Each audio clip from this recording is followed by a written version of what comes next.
All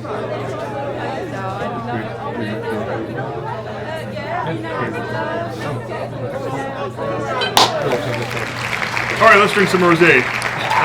Welcome everybody.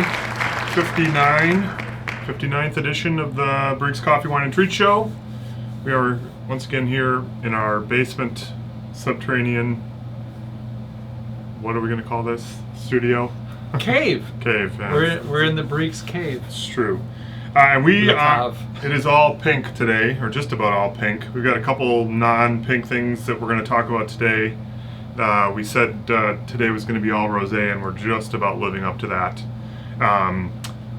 Maybe let's just do the non-pink stuff first. All right. Okay, so let's go. Let's do tasting first. Let's talk about Terra. Outside of California, we've got Emily Haynes, who's the winemaker, is going to be here and joining us via Zoom on June 4th at 7 o'clock. We've sort of pursued these guys for quite a while, actually, try to get this this tasting nailed down.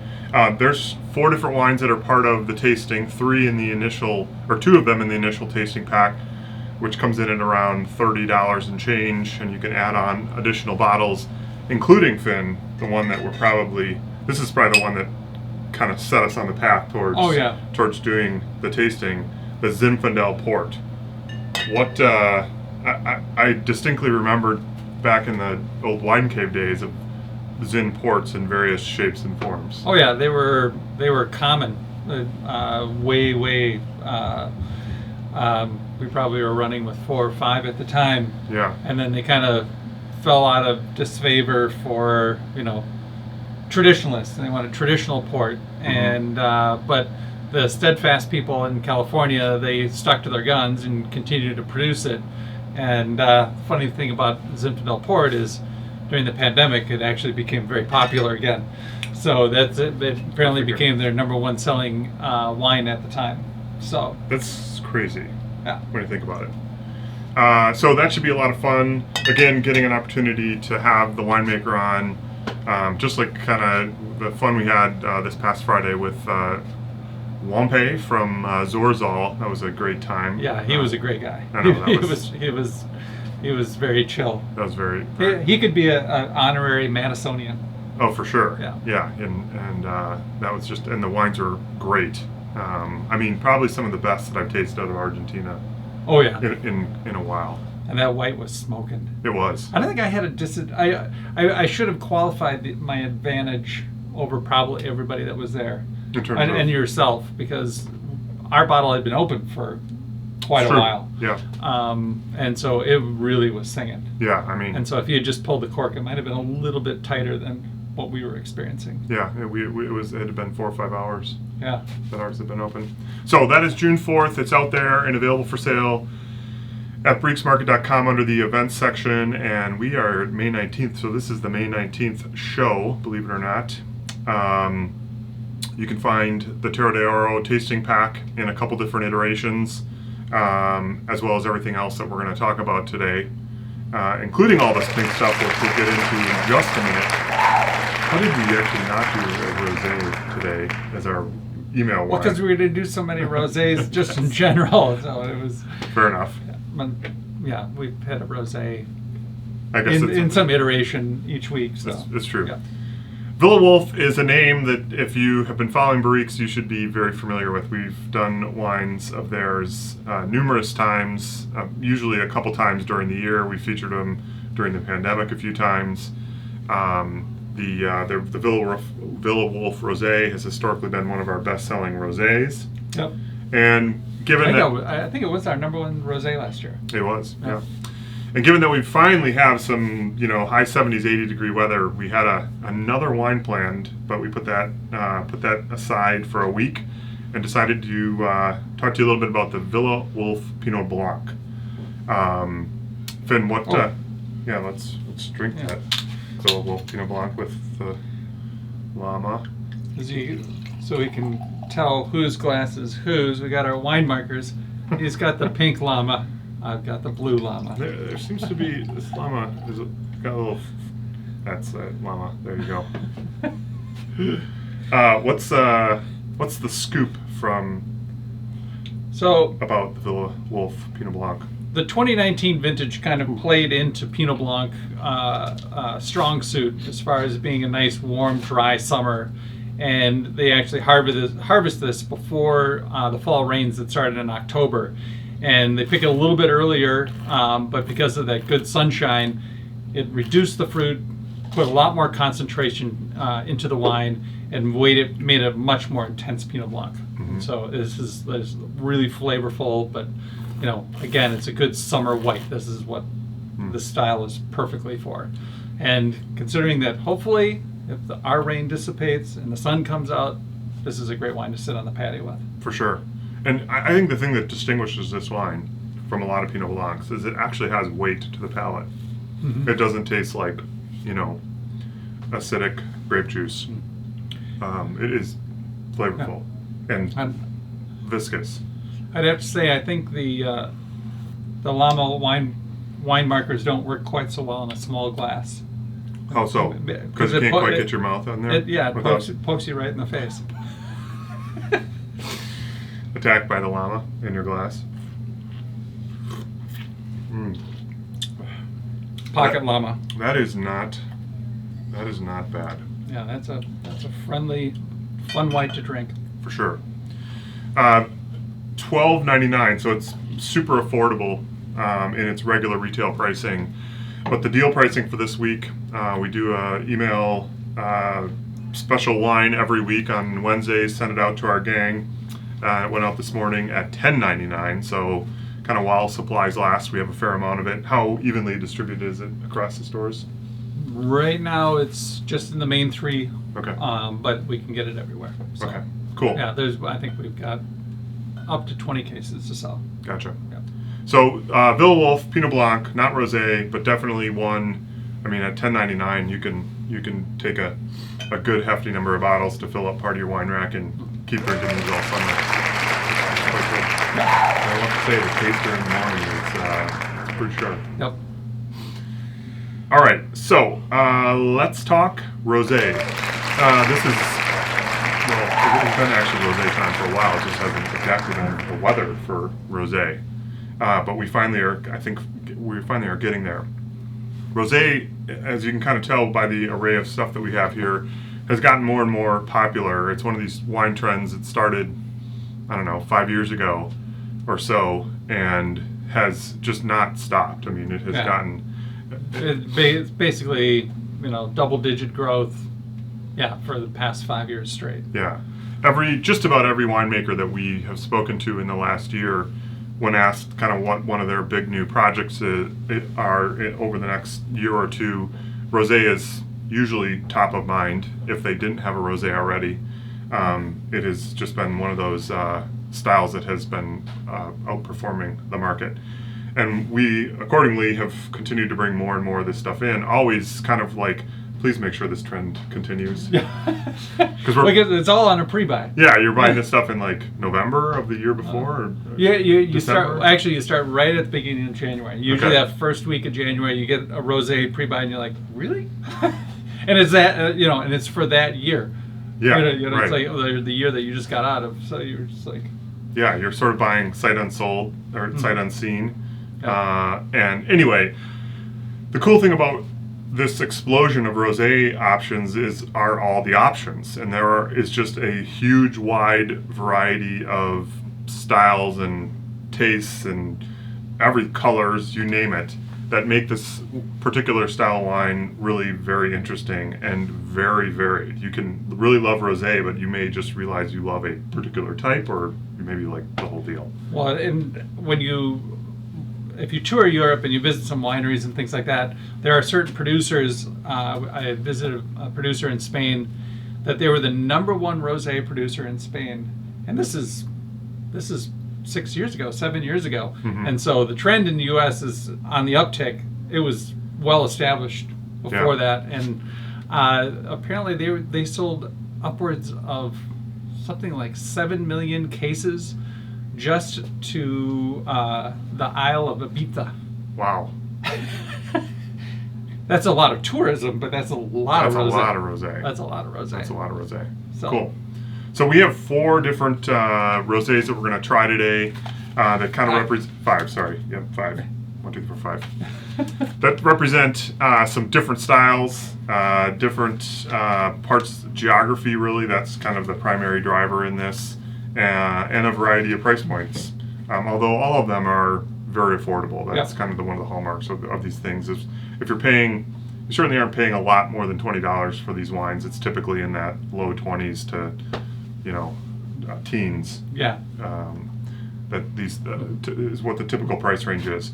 So we are going to try. Yeah, I mean, as a buyer, and when I buy rosés, I look at this plethora of sheets I get, and I try to choose the best ones from each region.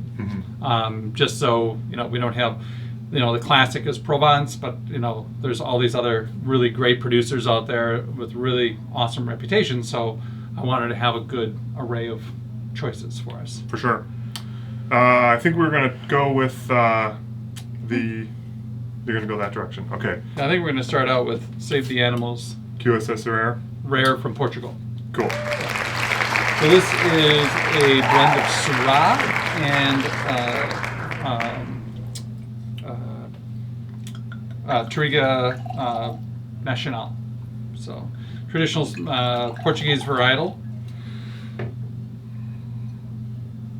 These guys are just outside of east of Lisbon. This is one of the wineries that I just was introduced to during the pandemic. Yeah. And had them in before. They had a really amazing red, and so I was like, oh, we got to get there. It was their right, rosé. It was right at the beginning of the pandemic. Yeah. And we sold it out. I know, right? It sold out overnight, and they're like, oh, we don't have more for you. And you're like, what? But, so, a little lighter in color, but not in flavor. This one, the coloration typically comes from either a light pressing, 6 to 8 hours, or they get it from what's called saignée, is the bleed. As the grapes come in, the juice that's loose in the containers, they collect that and make a rosé out of it. It's quite good. Yeah. And I believe the cheapest of the ones that we're going to talk about today, at the bottom of the scale at $10.99. So real inexpensive, same price as the discounted Villa Wolf. And as we get to the end here, we're going to give you a little, if you make it through, a little discount code you can use on our website to get some additional bucks off of all of these wines, if any of them are sounding interesting. Yeah, this one's definitely got a nice crisp edge to it. Yeah. It's a really kind of more of that light strawberry, bright freshness to it. One of the improvements we have clearly seen in the last 5 years is the unflabbification of rosés in general. They're much more sharper, better acidity, drier. Gooder acidity? Gooder. I was going to say gooder, and I tried to save myself there. That's what you get when you're drinking wine at 8 o'clock in the morning. Gooder. It's gooder. Okay. Rubentis from Spain. Ameztoi Rubentis. This is from the Basque region. This is northern Spain. These people have been growing the Honorabe Belza varietal. They have plants dating back to 1870. Wow. And some of those go into this particular wine. They are like the champions of what's called chocolate. They're on the Bay of Biscay, and so their vineyards actually look out over the Atlantic Ocean. And a lot of producers have tried to replicate this particular wine. Mm-hmm. This is like a big cult wine in Europe, and nobody's been able to do it because of their old vines and their particular locale for where they're producing it. So this is kind of a special rosé, and it does have, if you look at it in the glass, there's just a slight bubble or a slight pétillance to it. Yep, I'm just going to say a little tickle to the tongue. And there's a savory character to this wine that was not there with the QSS. More floral. Yeah, you get that little effervescence around the edge of the tongue. Yeah. Yeah, this wine, I do believe I have magnums coming for myself. Those of you who know my penchant for magnums, I have some magnums coming for myself. Wow. Because this is the type of wine, once you start going on a warm day, it's just like... They're gone. Yeah. Cool. Yeah. I mean, it's a little bit of a unique shaped bottle. The magnums, similarly, are Yeah. they standard magnum bottles or giant versions of this? Giant versions of that. Oh, wow. Yeah. Cool. This is, I don't think I wrote the pricing down on this. $15.99, $19.99? $19.99. $19.99. Yeah, so It's a very unique wine. what's a magnum cost? Around thereabouts. It's because of the bottling and the size, it costs more for the actual bottling, so it's actually a little bit more expensive than what a traditional bottle is. $70, $80? No, 45. Okay. You can't just say, well, it's 2 bottles, so it should be $40. I think it's like 45. Okay. But Yeah, magnum, I'm thinking 3 liters. Or 3 bottles, rather. That's good and very, incredibly different than what we just drank. yeah. No, Given that the geography isn't that far away, really, when it gets right down to it. very unique varietal, though. Yeah. Cool. All right, so now we're going to go over to France, typically the home of, at least initially, that was where we got rosé from. Yeah. Especially Provence. Provence, the Rhone area. This one is Domaine Millet. This is from Gascogne, so southwestern France, north of the Languedoc-Roussillon. Most well known for Armagnac as far as producers. And this is a blend of Syrah and, I'm just going to butcher the name, Ooh. Iguiadola. Yeah, that looks good. Again, it's an indigenous varietal that they've had on the estate, and which gives their rosé, their own unique turn or style to it. There's a little bit of that French funk on this bad boy. Yeah, you get a little barnyard. You can smell it. What they call garrigue. Garrigue. Yep. Whoop. Languedoc is a spot where a lot of producers are making high quality rosé at prices that are less expensive than what you find in Provence. Yeah, they half the price typically. Yeah, they tend to be a little bit more intense than the Provençal style because you don't have as much of that Mediterranean influence. A little bit hotter sun, so you get a little bit deeper grape. Yeah, I mean, this one, like the QSS Rare, is $10.99, so super inexpensive. It's got a little salinity to it. It does. You Yeah. get a little that limestone kind of salinity. Very food style. I would say drinks maybe the lightest of the 3. But I drink this with like oysters with a with a mignonette sauce, that red wine vinegar, chopped shallot. That's good. So the Millet Rosé, $10.99. The third of our 5 wines. All right, now we got a big liter. Yeah, this thing is ridiculous. Ercole. This is put together by a guy who refers to himself as the Piedmont guy. He only does wines up in the Piedmont. Okay. And we've had their Barbera. Yep. We've had their Ercole White. And now when they offered a rosé, I went deep. I was like, it's got to be good. And it's a liter bottle. And it's a liter bottle. Yeah, That's right. so you can share with somebody. This is a mix of Dolcetto and Barbera, which are traditional varietals to the Piedmont. I was so excited I had to have a bottle this weekend, and I actually finished it last night because again, you can't. It is a problem with these wines. They go down smooth. Yeah. I mean, there's no question. And this is, of these 4, will be much more lush and. Yeah, just speaking of going down well, like alcohol percentages in the 11s and 12s typically. That's the Ercole is 12, Millet 11 and change. And the Ameztoi is 11. Yeah, so Yeah, this one's got a lot more juice to it. It's like, yeah. You could put the leader away pretty quickly. No. Oh yeah.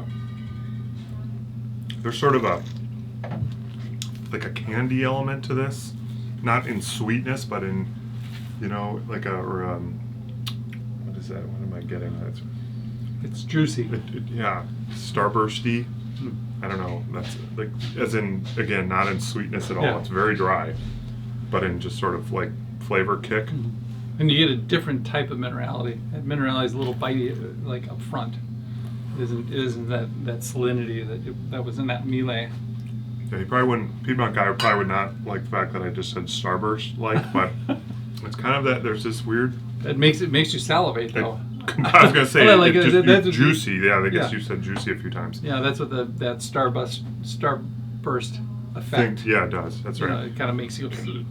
And this one is $13.99. So I mean, given that it's a liter, it's pretty much equivalent to the $9.99 Millet. bottle. Yeah, Millet and the QSS could be the cheapest of the bunch, and definitely one of those ones that anybody who you go to somebody's house for a party will appreciate a liter of rosé like this. Yeah, if you're having a patio party, no brainer. Couple big boys like that in an ice bucket, you're good to go.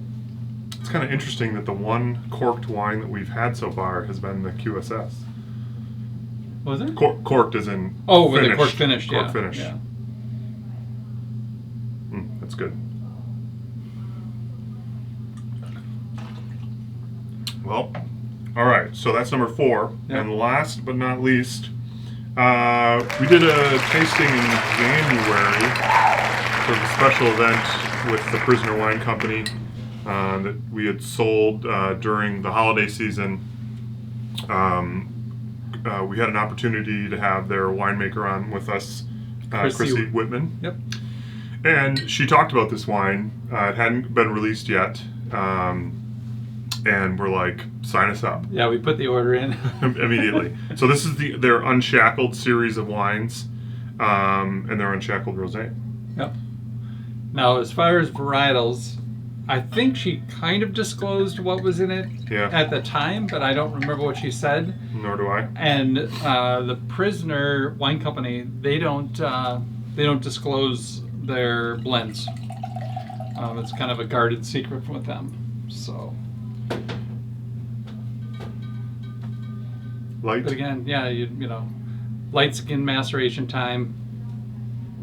They knocked it out with these labels, I will have to say. Yeah.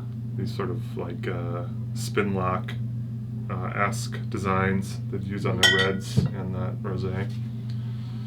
It's pretty cool. And this is the most expensive of the bunch at $21.99, if I'm not mistaken. Well, this is California Napa pricing.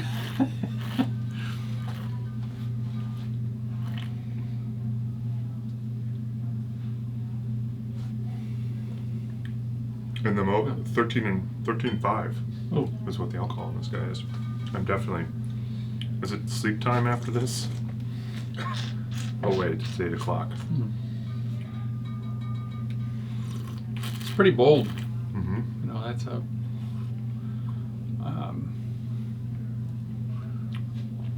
Like little citrus to it. Mm-hmm. But you, like you said, classic California rosé. There's some Pinot Noir in this. Do you think? I don't remember. I'm gonna have to go back almost and if I were to like think of Prisoner, I would instantly say Zen. It's got to be Zen, just because they've always had that as one of their base to their wines going way back. I would call it like middle of the road in terms of body relative to all the ones that we've tried.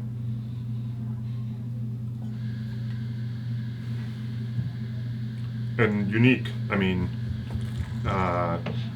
reasonably dry. Mm-hmm. Kind of fun.